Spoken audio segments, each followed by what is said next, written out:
Merhaba Kadınlar Sitesi üyeleri. Ben örgü admini Hatice.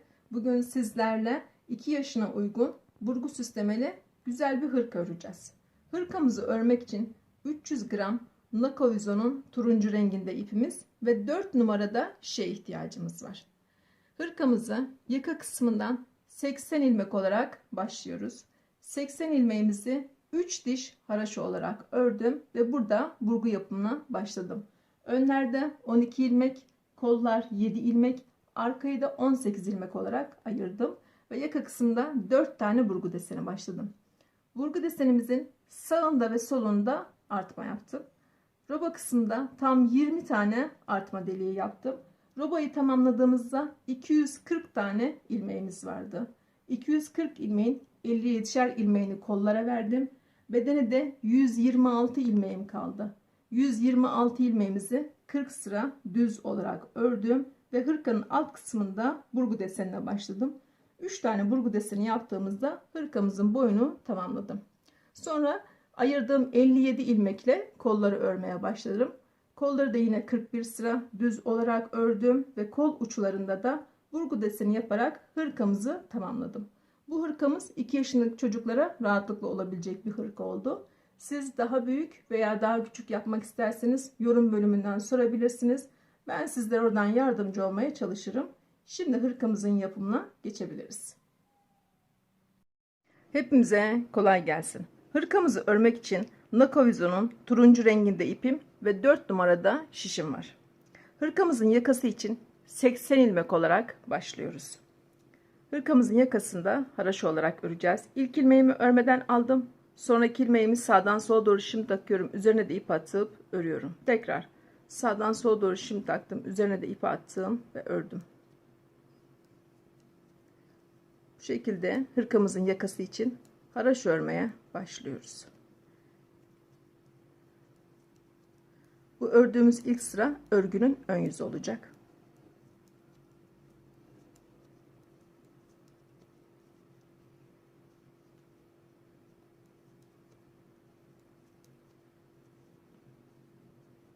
Başa kadar tüm ilmeklerimizi haraşo örerek gidelim.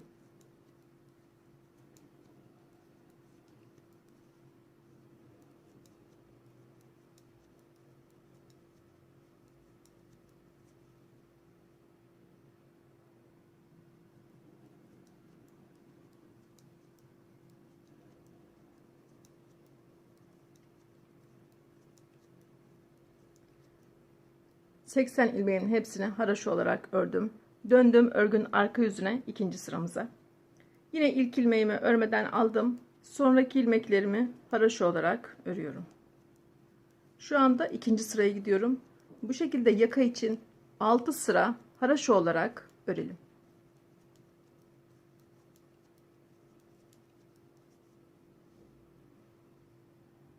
Yakamızın yakası için 80 ilmeğimize 6 sıra haraşo olarak ördük. Şimdi burgu yapımına ve arttırmaya başlayacağız. Bu arada ben misinalı işe geçtim. Sürekli ilmek arttıracağımız için. 80 tane ilmeğim var. Önler 12'şer ilmek olacak. Kollar 7'şer ilmek olacak. Arkayı da 18 ilmek olarak yapacağız. Ön ve kolun arasına da burgu deseni başlayacağız. Ön için 12 tane ilmeğim var. 12 ilmeğimin 5 tanesini ön pat için haraşo olarak örüyorum. Kalan 7 ilmeğimizi de düz olarak örüyoruz.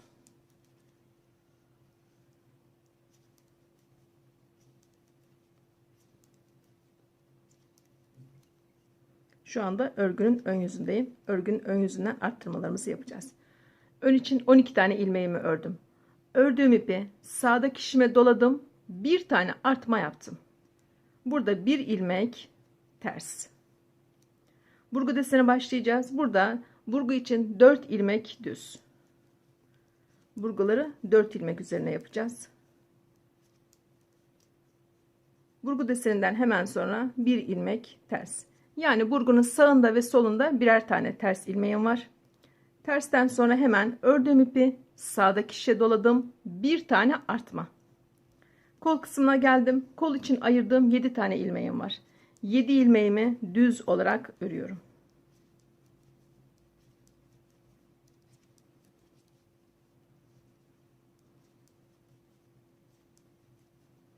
Kol için 7 ilmeğimizi ördük. Burada şimdi burgu desenine başlayacağım. Burgu deseninden önce ördüğüm ipi sağdaki şişe doladım. Önce artmamı yaptım. 1 ilmek ters. Burgu için 4 ilmek düz.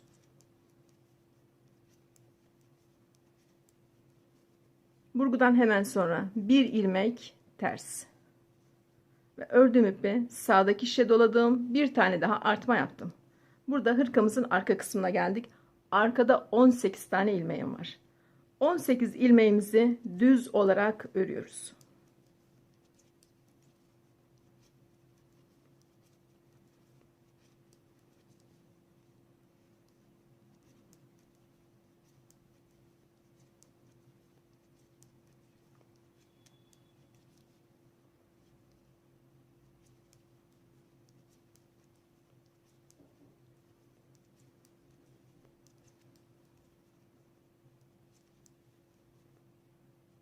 Arka için 18 ilmeğimizi ördük.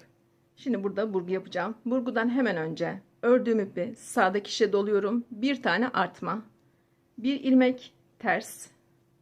Burgu için 4 ilmek düz.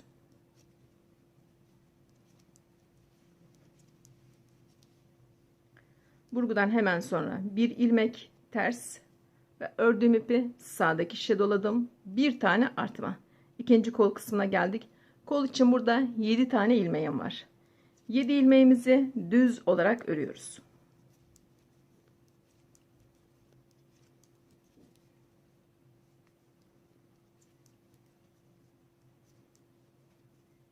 Sonuncu burgu desenine başlayacağım. Burgudan hemen önce ördüğüm ipi sağdaki şişe doladım. Bir tane artma. 1 ilmek ters. Burgu için 4 ilmek düz.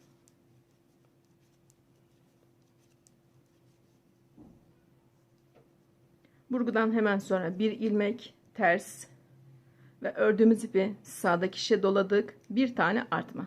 Burada 12 tane ilmeğim kaldı. Ön için 12 ilmeğimiz var. 12 ilmeğimizin 7 tanesini düz olarak örüyoruz.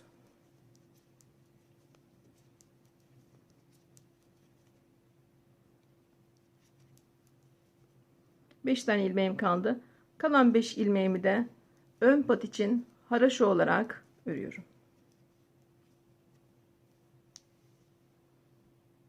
Döndük örgünün arka yüzüne. Burada ilk iliğimizi açacağız. Kenardan 3 ilmek haraşo olarak örüyorum. Ördüğüm ipi sağdaki şişe doladım. Bir tane artma. Dördüncü ve beşinci ilmekler. İkisini birlikte ördüm. Eksiltmemi yaptım.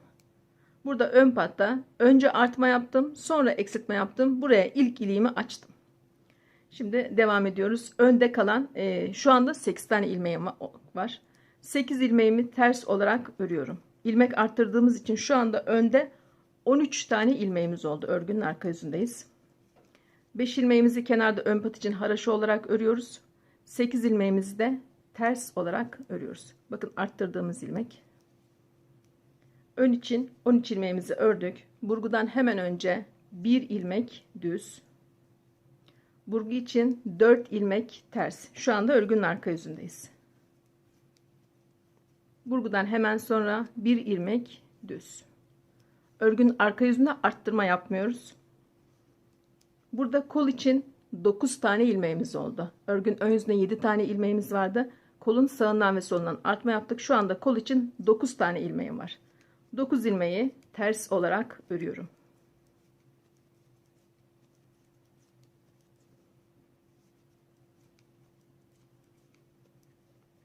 Burada burgu deseni var. Burgudan hemen önce 1 ilmek düz. Burgu için 4 ilmek ters.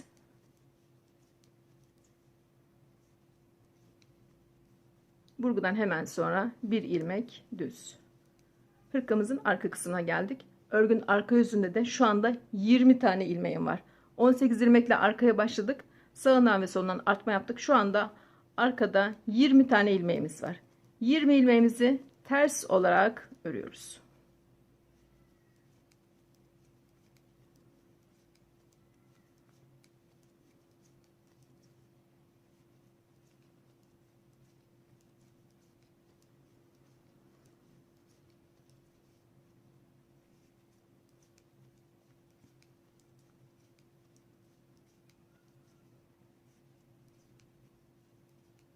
Ve yine burguya geldim. Burgudan hemen önce bir ilmek düz. Burgu için 4 ilmek ters. Burgudan hemen sonra bir ilmek düz. Ve kol için 9 tane ilmeğimi ters olarak örüyorum.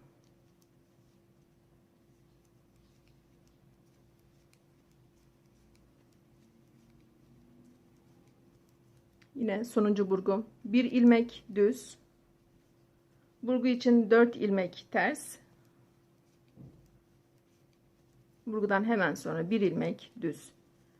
Ön için burada 13 tane ilmeğim kaldı. 13 ilmeğimin 8 tanesini ters olarak örüyorum. 5 tanesini ön pat için haraşo örerek sıramı tamamlıyorum. Örgünün ön yüzüne. Burada roba kısmında ikinci artmalarımızı yapacağız. Önde 13 tane ilmeğim var. 13 ilmeğimizin 5 tanesini ön pat için haraşo olarak örüyoruz. 8 tanesini düz olarak örüyorum.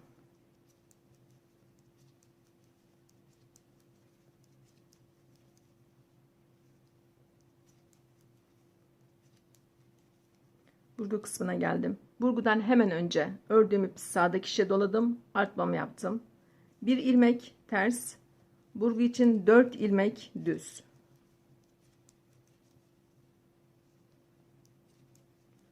Burgudan hemen sonra bir ilmek ters ve ördüğüm ipi sağdaki şişe dolayarak bir tane artma yaptım.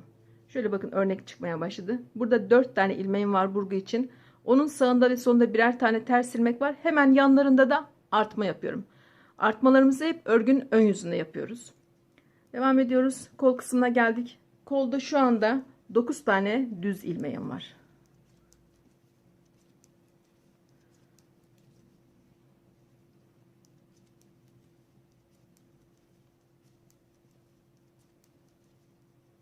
Koldan hemen sonra ördüğüm ipi sağdaki şişe doladım. Bir artma, bir ilmek ters ve burgu için 4 ilmek düz.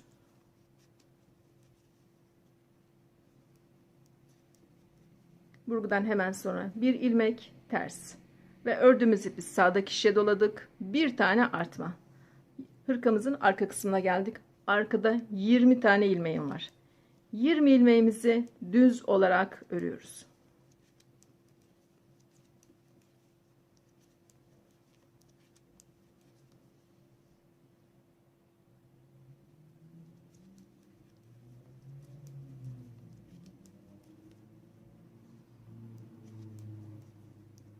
Arka için 20 ilmeğimi ördüm. Yine ördüğüm ipi sağdaki şişe doladım. Bir tane artma ve bir ilmek ters. Burgu için 4 ilmek düz. Burgudan hemen sonra bir ilmek ters ve ördüğüm ipi sağdaki şişe doladım. Bir artma. İkinci kol kısmına geldik. Kolda 9 tane ilmeğim var. 9 ilmeğimi düz olarak örüyorum.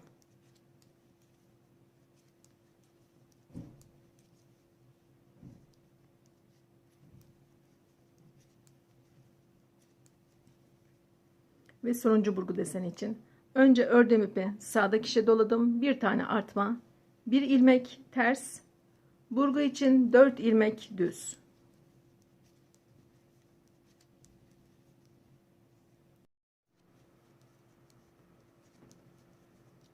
Burgudan hemen sonra bir ilmek ters ve ördüğüm ipi sağdaki şişe doladım. Bir tane artma. Ön için burada 13 tane ilmeğim var. 13 ilmeğimizin 8 tanesini düz olarak örüyoruz.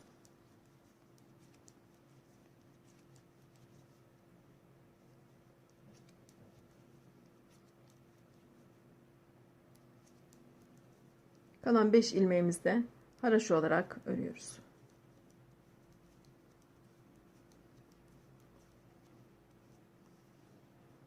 Döndük örgünün arka yüzüne.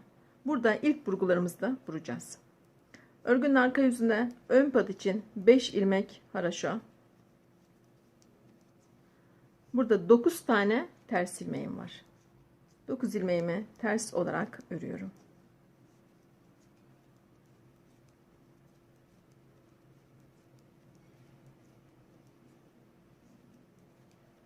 Burgudan hemen önce bir ilmek düz ve burgularımızı yapıyoruz. Burgu için 4 tane ilmeğim var. Şöyle 3. bir şişten yardım alalım, burgu yaparken daha kolay oluyor. 4 tane ilmeğimin 1. ve 2. ilmeğimi 3. şişe ayırdım ve kendime doğru bıraktım. Burgunun 3. ilmeğini ters olarak örüyorum ve 4. ilmeğini de ters olarak örüyorum.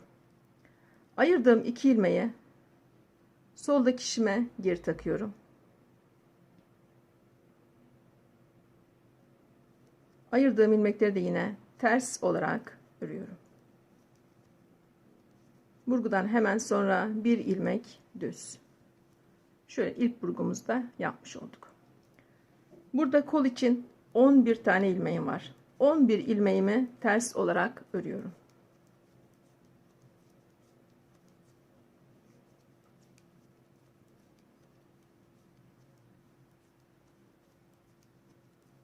Yine burguya geldik. Burgu için önce bir ilmek düz. Burada da burgumuzu yapacağız. 3. şişimizi aldık. 1. ve 2. ilmekleri ayırdık. Kendimize doğru bıraktık. Kendimize doğru diyorum. Burguların hep aynı yönde olması için 2 tane ilmeği ayırıyoruz. Kendimize doğru bırakıyoruz. Sonraki 3. ilmeğimi yine ters olarak örüyorum. Ve 4. ilmeğimizi de ters olarak örüyoruz. Ayırdığımız 2 ilmeği soldaki şişimize geri takıyoruz. Onları da yine tek tek ters olarak örüyoruz. Burgudan hemen sonra bir ilmek düz. Hırkamızın arka kısmına geldik. Şu anda arkada 22 tane ilmeğim var. 22 ilmeğimi ters olarak örüyorum.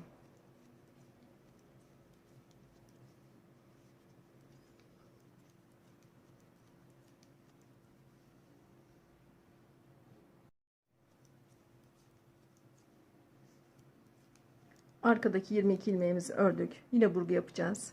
Burgudan hemen önce bir ilmek düz. Burgu yapmak için yine 3. şişimi aldım. 1. ve 2. ilmeğimi 3. şişi aldım. Kendime doğru bıraktım. Sonraki 3. ilmeği ve 4. ilmeği ters olarak ördüm. Ayırdığım 2 ilmeği de soldaki şişime geri taktım. Ayırdığımız ilmekleri de yine ters olarak örüyoruz. Burgudan hemen sonra bir ilmek düz. Ve kol kısmına geldik. Kolda 11 tane ilmeğim var. 11 ilmeğimi ters olarak örüyorum.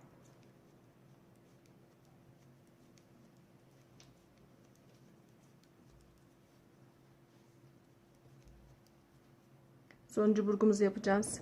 Önce bir ilmek düz. Düzden hemen sonra 1. ve 2. ilmekleri ayırdım. Kendime doğru bıraktım. Sonraki burgunun 2 ilmeğini tek tek örüyorum. Ayırdığımız ilmekleri de soldaki şişimize geri takıyoruz. Yine onları da ters olarak örüyoruz. Burgudan hemen sonra da yine bir tane düz ilmeğimiz var.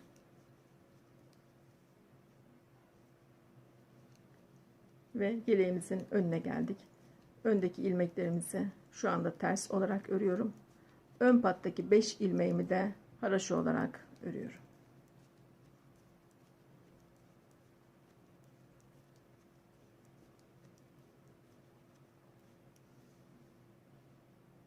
Döndük örgünün ön yüzüne. Roba kısmında 3. artmalarımızı yapacağız.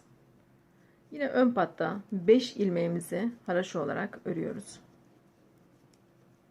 Burada önde şu anda 9 tane düz ilmeğim var. 9 ilmeğimizi düz olarak örüyoruz.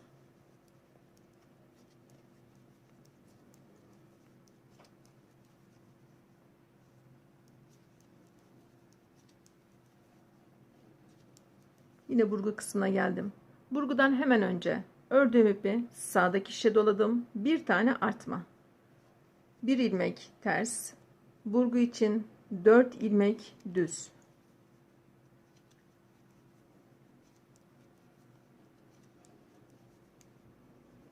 Burgudan hemen sonra bir ilmek ters. Ördüğümüz ipi sağdaki şişe doladık. Bir tane artma ve kol için 11 tane ilmeğimiz var. 11 ilmeğimizi düz olarak örüyoruz.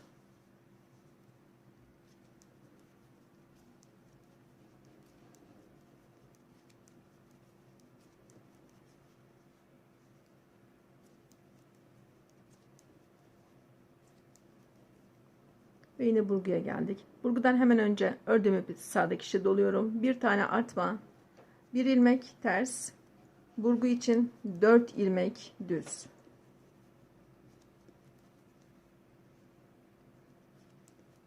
Burgudan hemen sonra bir ilmek ters ve ördüğümüz ipi sağdaki şişe doladık. Bir tane artma. Arka için şu anda 22 tane düz ilmeğimiz var.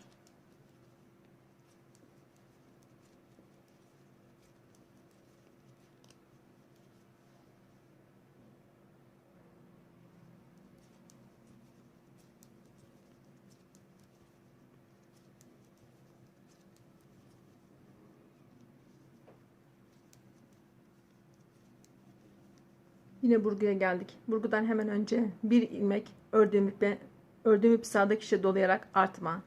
Bir ilmek ters. Burgu için 4 ilmek düz.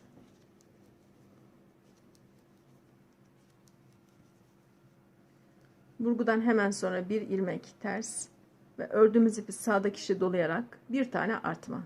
Kol için 11 ilmek düz.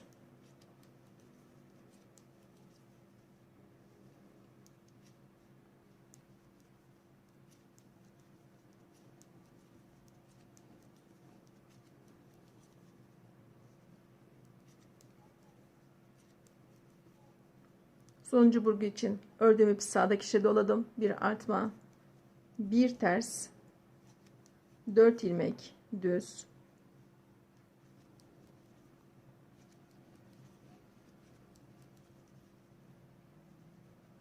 Ve bir tane ters ilmeğim var. Yine ördüğüm ipi sağdaki şişe doladım. Bir tane artma ve yine hırkamızın ön kısmına geldik.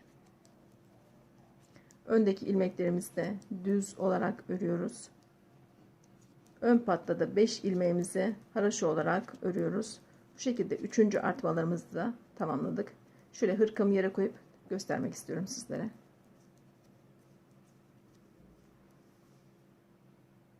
Hırkamızın yaka kısmını 80 ilmek olarak başladık. 80 ilmeğimizi önler 12 ilmek, kollar 7'şer ilmek, arkayı da 18 ilmek olarak ayırdım. Ve şöyle 4 yerde de burgu desene başladım.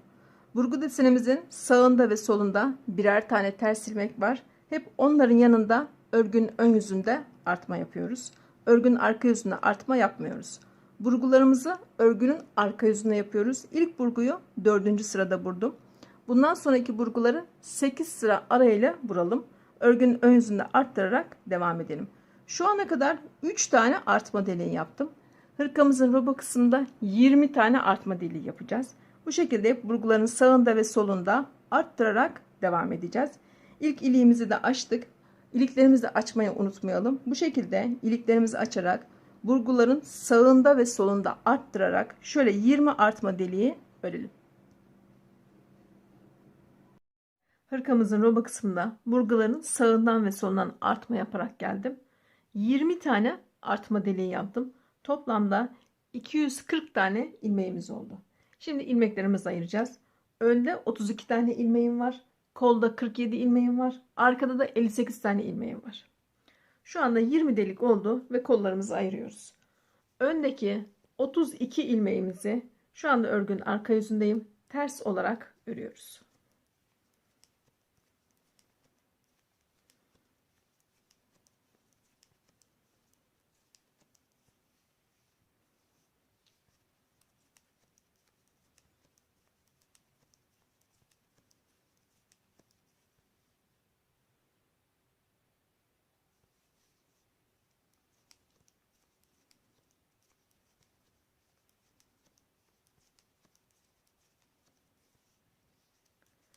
Öndeki 32 ilmeğimi ördüm. Tam burguya geldim. Burguda bir tane, şurada burgudan hemen önce bir tane düz ilmek vardı. Onu da öne verdim. Yani ön 33 ilmek oldu. Burada kolları ayıracağız. Yaptığımız burgu desenlerini kollara vereceğiz. Şimdi burada kolları ayırmak için bir tane iğne ve iplik aldım. Şöyle iğne yardımıyla ilmeklerimizi ipe takacağız. Buradan burgudan başlıyoruz ilmeklerimizi almaya. Diğer burgunun ilmeklerinde sondaki ilmekleri de onları da kola vereceğiz. İlmeklerimizi şöyle tek tek iğne yardımıyla bir ipe alalım.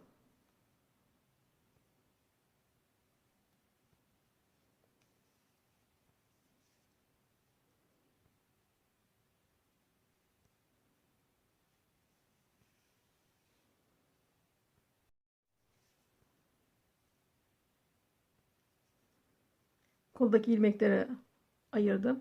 Buradaki burgudaki ilmeklerimizi de ayırıyoruz. İkinci burgudaki ilmekleri de kola verdim. Tam buradaki düz ilmeğe kadar. Kolda 47 tane ilmeğim vardı. İki kenarında burgu desenlerini verdim. Şu anda 57 ilmeği kol için ayırdım.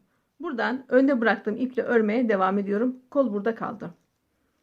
Burada burgunun bir tane düz ilmeği var. Onu da arkaya veriyoruz. Tam düz ilmekten örmeye başlıyorum. Burada koltuk altında arka ile önü birleştirdim. Önden arkaya geçtik kolları ayırdıktan sonra. Devam ediyoruz şimdi. Kolda da 47 tane ilmeğim var. Kenarlardan da birer tane düz ilmek veriyorum. Arkada 49 tane ilmek olacak. 49 ilmeğimizi ters örerek örgümüze ekliyoruz.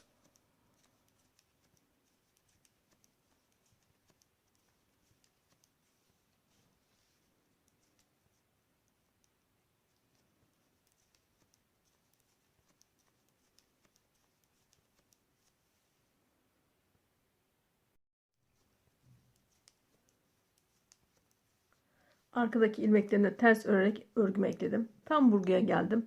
Burgunun başta bir tane düz ilmeği var. Onu arkaya veriyoruz. Bir ilmeği arkaya verdik. Buradan tam burgudan ilmeklerimizi yine şöyle iğne yardımıyla ip alıyoruz. Burası da ikinci kol olacak.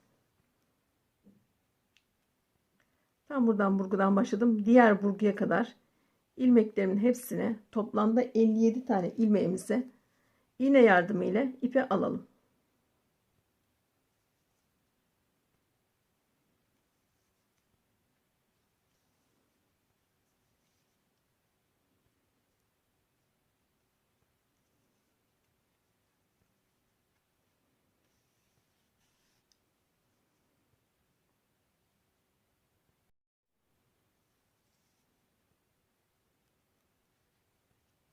Yine burgudaki ilmeklerimizi de kola veriyoruz.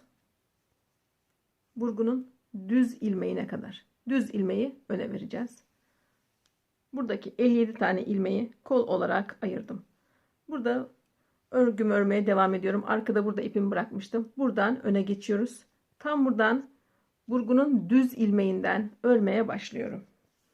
Önde 32 tane ilmeğim vardı. Bir tane düz ilmeği aldım. 33 tane ilmeğimizi de şu anda ters örerek örgüme ekliyorum.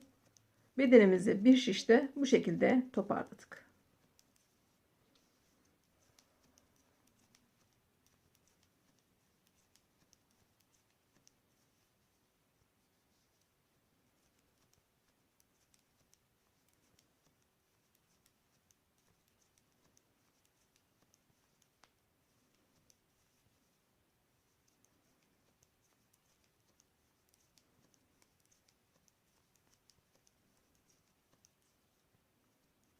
Ön patlarda 5'er ilmek haraşomuz var. Onlar aynen devam ediyor. Ön patlardaki 5 ilmeğimizi haraşo olarak örüyoruz. Döndük örgün ön yüzüne. Ön pattaki yine 5 ilmek haraşo.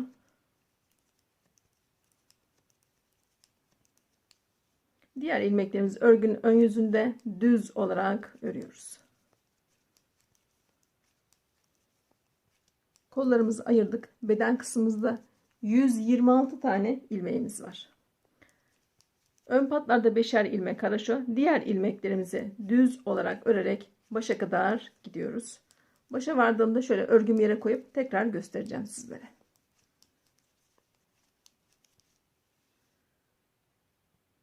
Hırkamızın roba kısmını 240 ilmekle tamamlamıştık. 240 ilmeğimizi önler 32, kollar 47, arkada 58 ilmekte. Buradaki burgu desenlerini de kollara verdim. Sadece şurada burguların yanında birer tane ilmekleri ön ve arkaya verdim. Önde 32 ilmeğimiz 33 tane oldu. Kollardaki 47 ilmeğimiz de 57'şer tane oldu. 57 ilmekle kolları bir ipe aldım. Bu şekilde bedenimizde 126 tane ilmeğimiz kaldı. Şimdi bedenimizi 126 ilmekle örmeye devam edeceğiz. Başka artma, eksiltme hiçbir şey yapmayacağız. Ön patlarda 5'er ilmek haraşo. Örgünün ön yüzünde düz olarak, örgünün arka yüzünde ters olarak örelim. Hırkamızın beden kısmındaki 126 ilmeğimizi şuradan koltuktan itibaren 40 sıra düz olarak ördük. Şimdi burgu desenlerine başlıyoruz. Şu anda örgünün ön yüzündeyim ve burgu deseni yapmaya başlıyorum. Ön patta 5 ilmeğimizi yine haraşo olarak örüyoruz. Bunlar aynen devam ediyor. Düz ilmeklere geldim. 2 ilmek ters. Burgu için ipimi arkaya attım. 4 ilmek düz.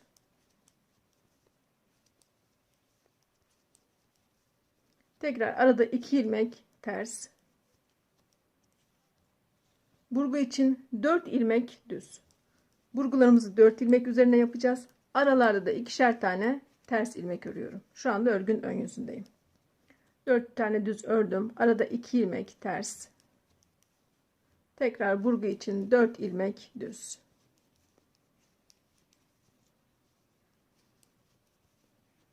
Yine arada 2 ilmek ters. Burgu için 4 ilmek düz. Komple başa kadar bu şekilde gideceğiz. Burgu için 4 ilmeğimizi düz olarak örüyoruz. Burguların arasında da 2 ilmek ters.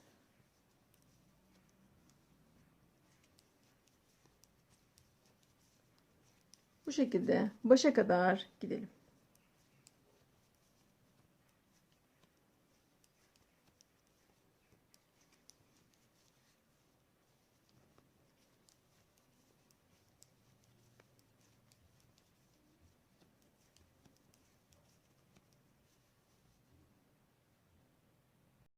Burgunun arasında 2 ilmek ters. Son burgumuz için 4 ilmek düz. Burgudan sonra 2 ilmek ters. Ön patta 5 tane ilmeğim kaldı. 5 ilmeğimizi de haraşo olarak örüyoruz. Döndük örgünün arka yüzüne. Örgünün arka yüzünde ön pat için yine 5 ilmeğimi haraşo olarak örüyorum.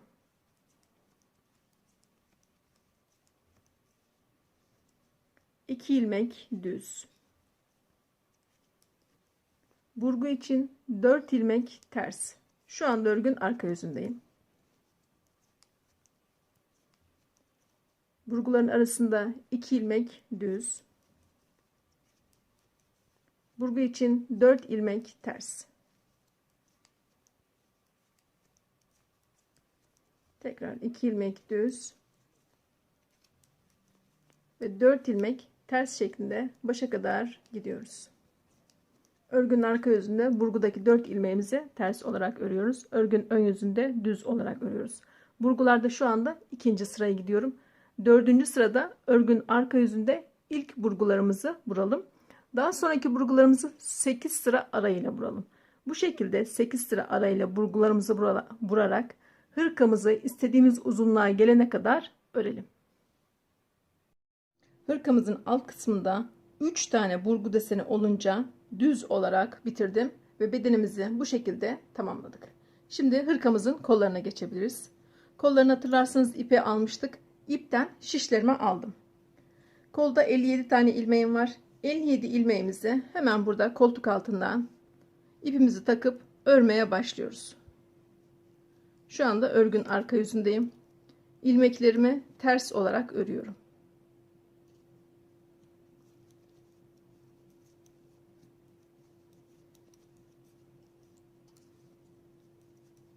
Bu şekilde 3 tane şişe aldım. Örmesi kolay olsun diye.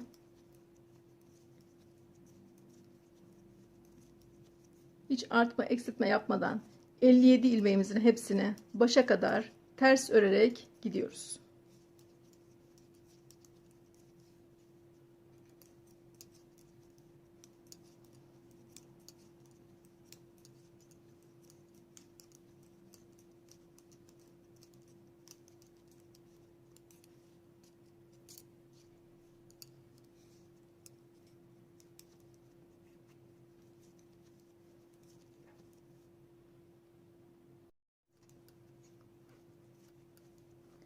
57 ilmeğin hepsini ters örerek başa kadar geldim. Kollarımız koltuk altından dikişli olacak. Buradan koltuk altından geriye dönüyorum. Döndüm örgün ön yüzüne, ikinci sıraya. İkinci sırada tüm ilmeklerimizi düz olarak örüyoruz. Bu şekilde 57 ilmeğimizi 8 sıra örelim.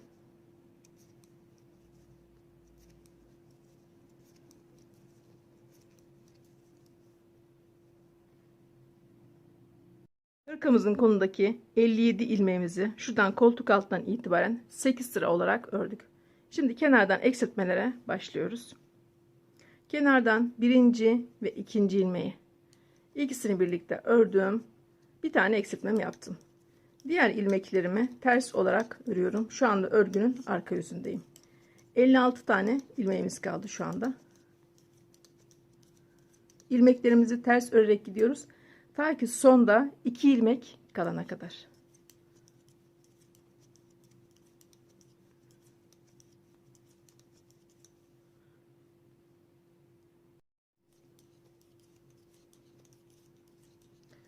Sol şişimizde 2 tane ilmeğimiz kaldı. Son kalan 2 ilmeği de birlikte örerek bu taraftan da bir eksiltme yaptım. Kolun iki tarafından da birer tane eksiltme yapıyoruz. Şu anda 55 tane ilmeğimiz kaldı. Bu şekilde kolumuzu 8 sıra arayla kenarlardan eksilterek 41 sıra olarak örelim. Hırkamızın kolunu 57 ilmekle örmeye başlamıştık. Şöyle 8 sıra ördüm, 1 ilmek eksilttim. 8 sıra ördüm, 1 ilmek eksilttim. Yine 8 sıra ördüm, 1 ilmek eksilttim. Ve 8 sıra ördüm, 1 ilmek eksilttim. En son 41. sırada yine 8 sıra ördüm, 1 ilmek eksilttim. Bu kenardan 5 ilmek eksilttik. Bu kenardan da 5 ilmek eksilttik. Toplamda 10 tane ilmek eksilttim. 57 ilmekle başladığım kol şu anda 47 ilmeğim kaldı. Ve şuradan koltuktan itibaren de saydık. 41 sıra olarak ördüm. Kol uçlarına şimdi burgu deseni yapmaya başlayacağız. Şu anda örgün ön yüzündeyim. 47 tane ilmeğim var. Kenardan 3 ilmeğimi ters olarak örüyorum. İpimi arkaya attım. Burgu için 4 ilmek düz. Burgudan hemen sonra 2 ilmek ters. İkinci burgu deseni için 4 ilmek düz. Yine arada 2 ilmek ters. Burguların arasında ikişer tane ters ilmeğim var. Burguları da 4 ilmek üzerine kuruyorum. 4 ilmek düz. Arada 2 ilmek yine ters. Burgu için 4 ilmek düz.